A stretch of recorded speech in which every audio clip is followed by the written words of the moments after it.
welcome to the Mid-Week news on Aau TV, your trusted voice of higher education in Africa. My name is Mamiukwa Utuakwanyame. And my name is Ajaman Otradako. And now in our top stories, students praise university for changing entry requirement. And also reducing calories effective for weight loss, study finds. In our discovery story, Tunisian craftsman preserves national handwear. And in our entertainment news, Burna Boy Thames nominated for 65th Grammy Awards. Please stay with us. We'll be back with more news. Welcome to GTP Health and Safety Corner. If you feel like stepping out, remember social distancing. You might just save a life. Rock at home, stay at home, stay safe. Wash your hands with soap under running water.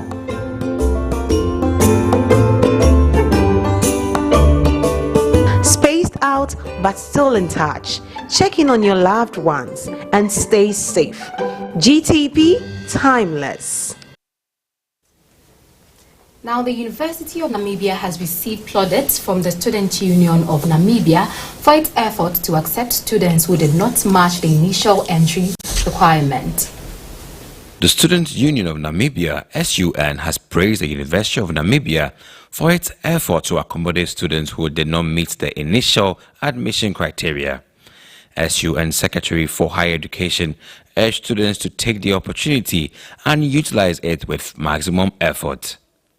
According to UNAM spokesperson Simon Mesho, conditional admission will be considered for the first-year students into the new curriculum degree programs as University of Namibia approved new standard admission criteria for applicants.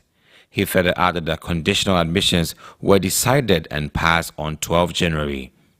However, students should meet all the program-specific subject grades and will be admitted on condition that the students either upgrade his or her school results in order to meet the normal admission criteria within the 2023 academic year while being enrolled conditionally as a first-year student. The other resolution is the students must pass the first year such that one receives an annual results code past first year at the end of the 2023 academic year. If none of these conditions are met, UNAM decided the students will not be registered for the 2024 academic year. Also, UNAM resolved applicants who have obtained at least 27 points with at least 2 A's or higher level subjects, minimum E symbol, but have one symbol lower such as English D and other program-specific grade requirements will be admitted on certain conditions. For one to be admitted, the student must either upgrade his or her school results in those particular subjects in order to meet the normal admission criteria within the 2023 academic year while being enrolled conditionally as a first-year student. Alternatively, must pass all modules related to the school subject in which the required grades obtained were not met. First-year student registration started on 16 January and will end on 31st January. Students are advised to see their provisional admission letters received by email for the respective venues, requirements, and registration process. Classes for the new curriculum kick off on 30th January, while the old curriculum commences on 15 February. Senior student registration starts on 16 January to 14 February. Their classes start on 15 February. UNAM announced there will be no late registration period. Meanwhile, Makerere University Vice-Chancellor Professor Barnabas Nawingwe has said they will soon downsize undergraduate admission as they move to transition into a research-led institution.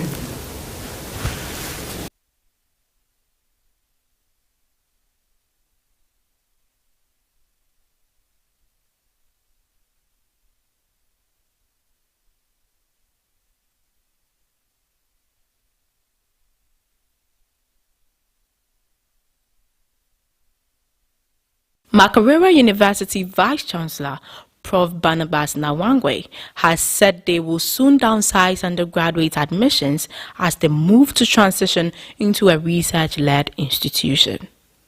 while meeting a team from the Education Review Commission led by the chairperson, Colonel Lieutenant Amaya Mushiga at the university. Prof. Nawangwe said undergraduate admissions will be slashed with effect from next year. On the average, we admit 14,000 students every year, but from next year, the number might go down to 12,000, he said. Prof. Nawangwe said reducing the number of undergraduate students will allow the university to admit more graduate students. Currently, graduate students account only 15% of the enrollment. We want to increase that to at least 30%. We can do that in two ways.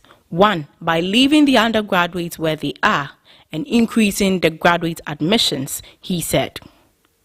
The other is gradually reducing the number of undergraduates and increasing the number of graduate students sponsored by the government.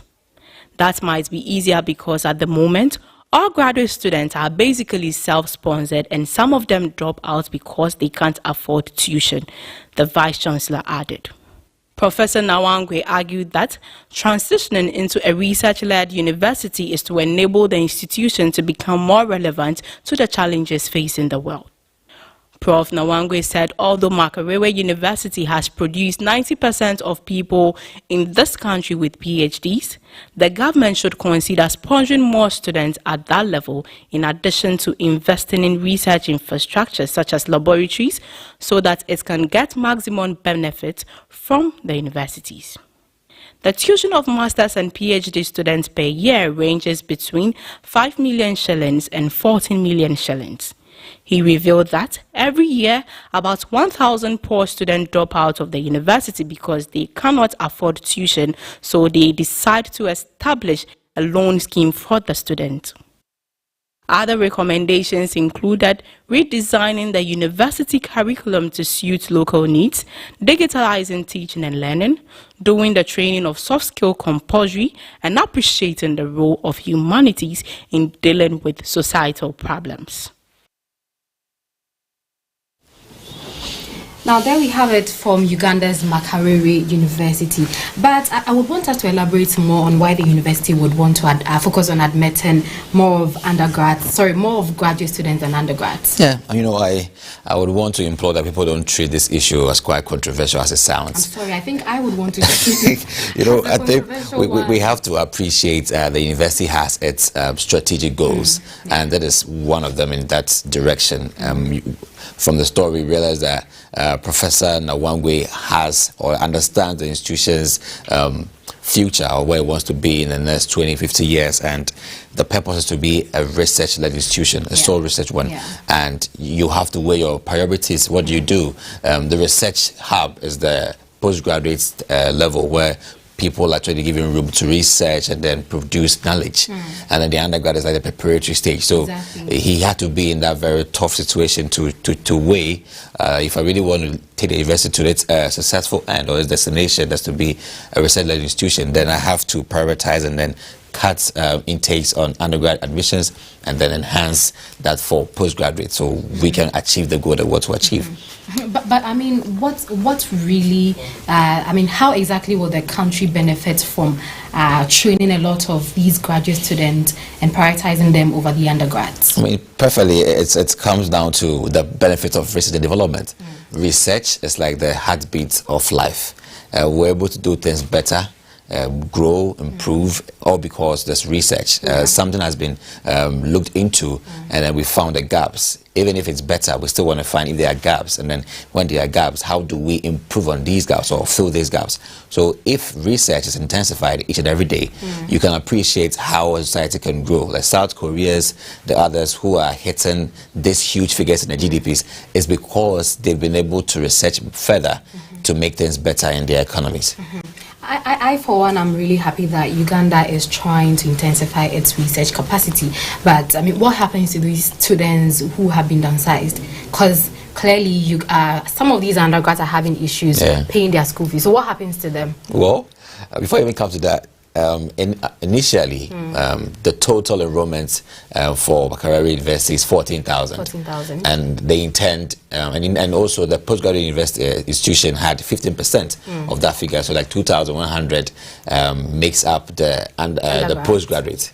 Okay. And then now we want to increase the rate of postgraduate students to like to 30%. So you can see that 4,200 isn't so much a number out of 14,000. So you can appreciate that out of a total of 14,000. I definitely cannot appreciate it, because I could be one of the 4,000 whatever. And imagine if for that reason I don't have the opportunity to go to school. I think that's quite sad. So even if it is one person but you have to, who is affected, it can be. You have to also appreciate the university has a vision and they have to achieve it. Indeed, Makerere University has a vision and it must be achieved. Health news is up next.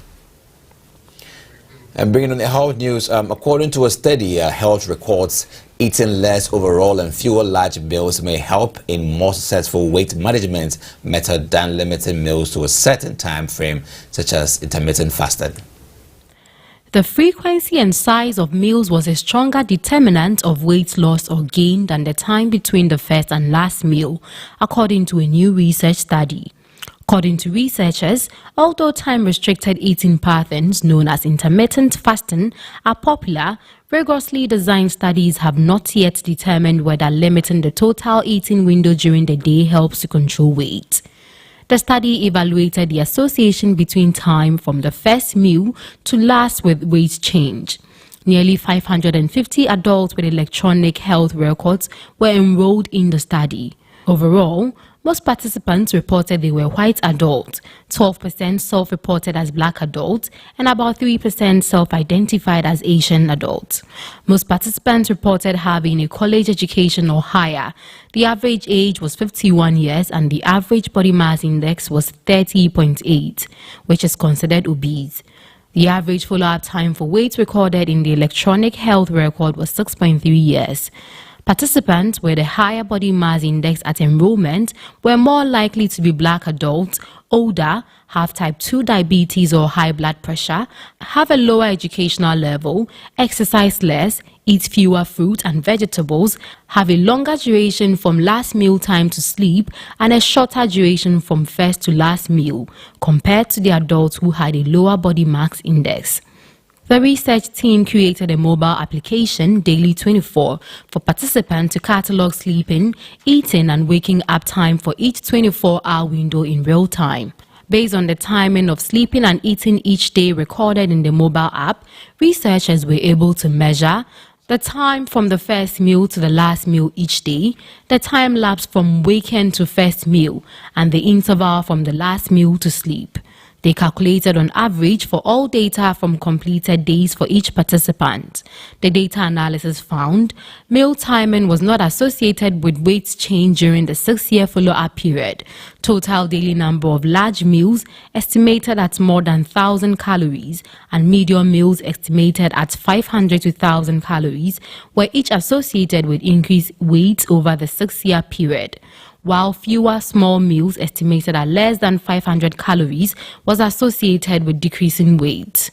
The average time from the first to last meal was 11.5 hours. Average time from wake up to first meal measured 1.6 hours. Average time from last meal to sleep was 4 hours, and average sleep duration was calculated at 7.5 hours. The study did not detect an association meal timing and weight change in a population with wide range of body weight. As reported by Bennett, even though prior studies have suggested intermittent fasting may improve the body's rhythm and regulate metabolism, the study, in a large group with a wide range of body weights, did not detect this link. Large-scale, rigorous clinical trials of intermittent fasting on long-term weight change are extremely difficult to conduct. However, even short-term intervention studies may be valuable to help guide future recommendations. Stick with us for Discovery News after the break. We'll be right back. Health and Safety Corner. If you feel like stepping out, remember social distancing. You might just save a life. Rock at home, stay at home, stay safe. Wash your hands with soap under running water.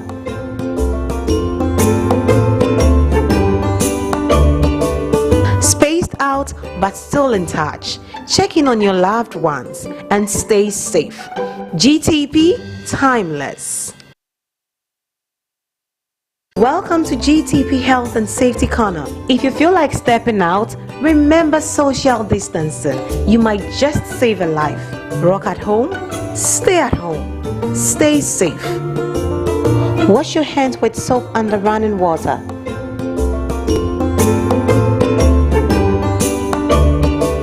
Spaced out but still in touch. Check in on your loved ones and In our discovering news, master craftsman Untitled Chapter meticulously prepares traditional shishas at his small store in the Aau chain or shisha makers souk in the Medina of Tunis. After a long manufacturing process, Tunisian artisan and master craftsman Untitled Chapter hand makes the finishing touches to the shisha made from wool, brushing, molding and ironing them before sale, a trade he learned from his father at a young age. You need a lot of patience. The person's personality must have an artistic spirit in order to work. You have to have control of your hands and fingers, says El Chawi. Master craftsman Untitled Chapter meticulously prepares traditional shisha at his small store in the El chain or shisha makers, souk in the Medina of Tunis. For more than 30 years, he has been selling the hats claimed as the national headwear of Tunisia and commonly worn across North Africa. Despite the cultural value of these headwears, El Chawi has seen the number of manufacturers gone down. There is less production and the number of artisans are decreasing, a sharp decrease compared to previous years and even compared to since the beginning of the century. The number is decreasing significantly. We have only 10 or 12 craftsmen left at most, added Untitled Chapter. Despite the downturn of the number of manufacturers, the Tunisian craftsman strives to preserve national headwear. Today, he exports his shisha to Libya, Niger, Mali, Chad, and also sells to tourists.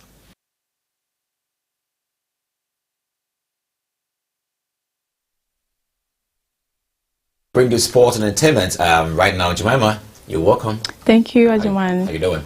I'm good, and you? Well, you brought some great stuff. You know, yeah. Take us. All right, so in our sport news, Bushra Babano's passion for climbing inspires her to take on the task of ascending all 7 peaks of the globe, being the first woman from Morocco and North Africa to make history.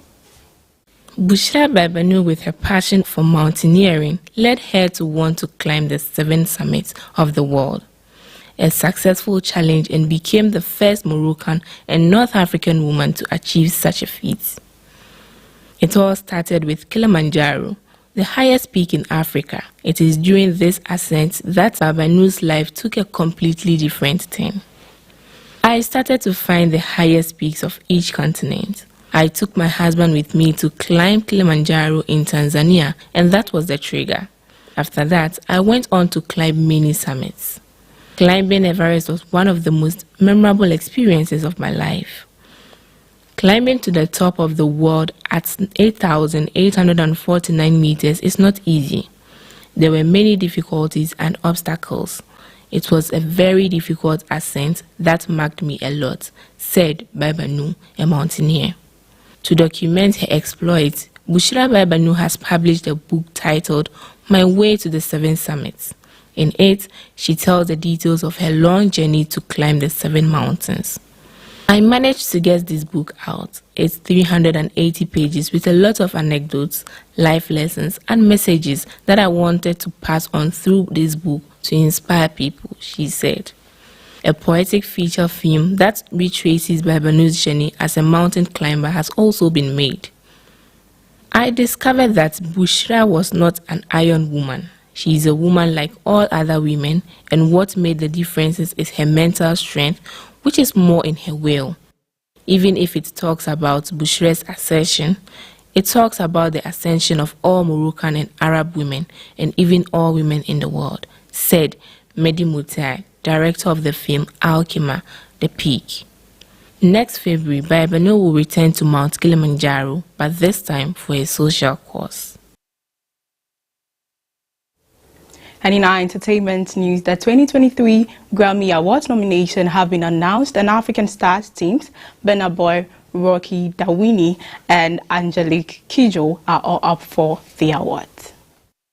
The 2023 Grammy Award nominations have been announced, and African Stars Tems, Burna Boy, Rocky Dawini and Angelique Kidjo are all up for awards. Nigerian singer-songwriter Tems has been nominated for her writing on Beyoncé's Renaissance album and for rapper Drake's Wait For You song, which is nominated for Record of the Year. Burna Boy has bagged his third Grammy nomination in a row for Best Global Music Performance and is also nominated for his album Love Damini.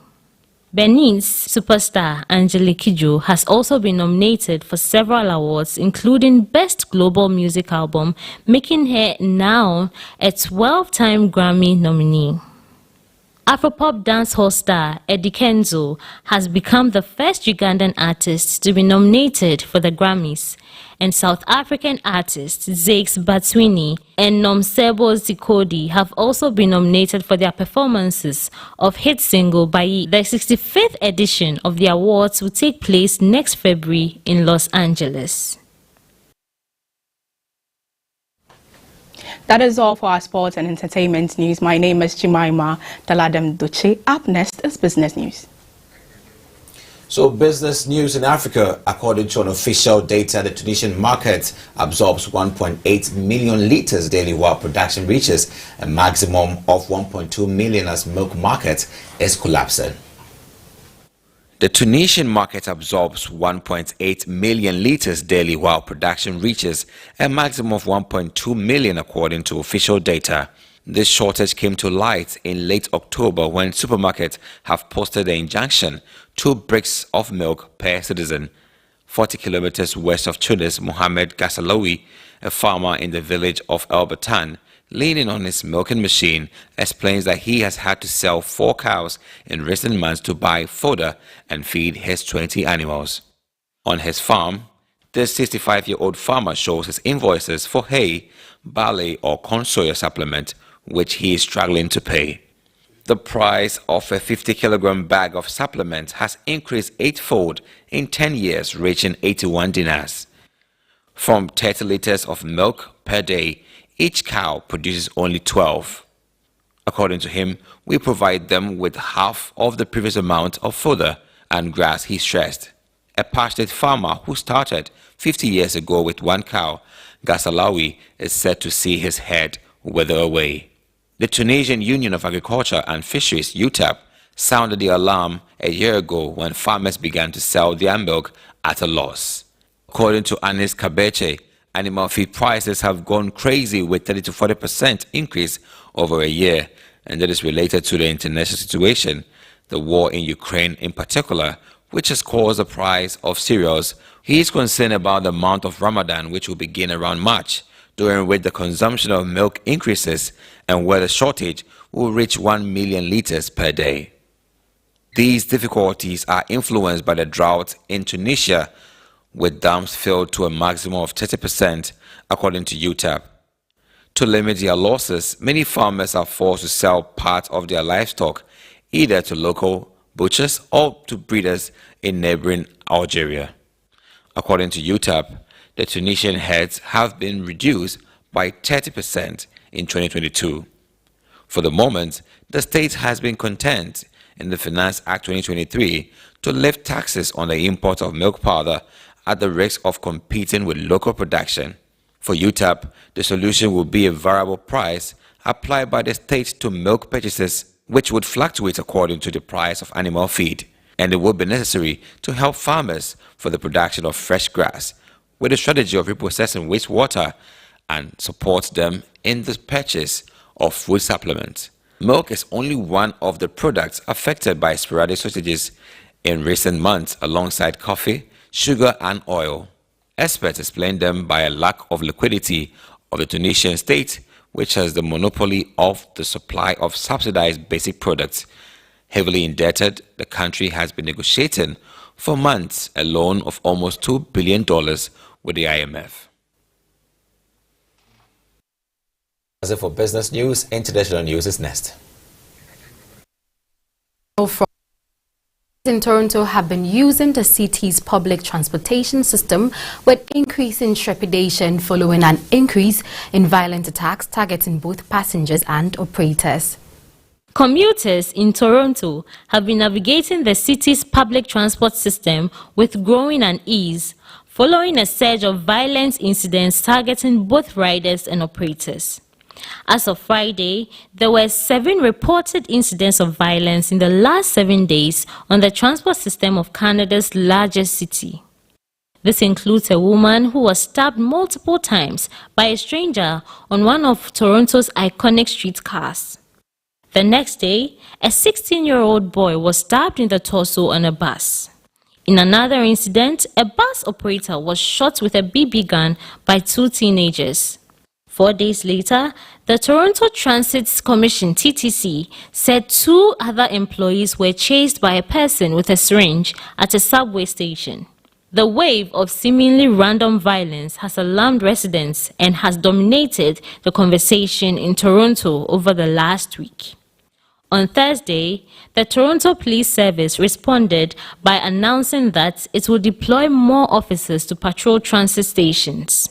During the announcement, Police Chief Myron Demkew stressed that Toronto remains a safe city. 1 million people travel our city every day using TTC subways, streetcars and buses safely, he said. Recent reports show that this issue is not unique to Toronto. A similar surge of violence on transport systems has been observed throughout 2022 in cities across North America, including New York City, Chicago, and Washington, D.C. Violent incidents targeting operators also appear to be increasing. More than half of Toronto's transit workers said in a recent survey that they have experienced violence or harassment on the job. A similar issue has been observed in other cities like Edmonton and Vancouver, prompting the National Union of Transit Workers to call for a task force to tackle violence against its members. So thank you for staying with us on Aau Tv Mid-Week News, and take a quick look at the headlines. University for changing entry requirement. And also reducing total calories may be effective for weight loss, study finds. Now, Discovery story, Tunisian craftsman preserves national headwear. In international news, Burna Boy, Thames nominated for 65th Grammy Award nomination. And now thank you for taking with us on the Aau TV Midweek News. Get interactive with us on our dedicated news hub at tv.aau.org. And do enjoy the rest of your day. Don't forget to take more fruits and vegetables to keep healthy. My name is Mami Kwa Utuakwa Nyame. And I am Ajaman Osredako.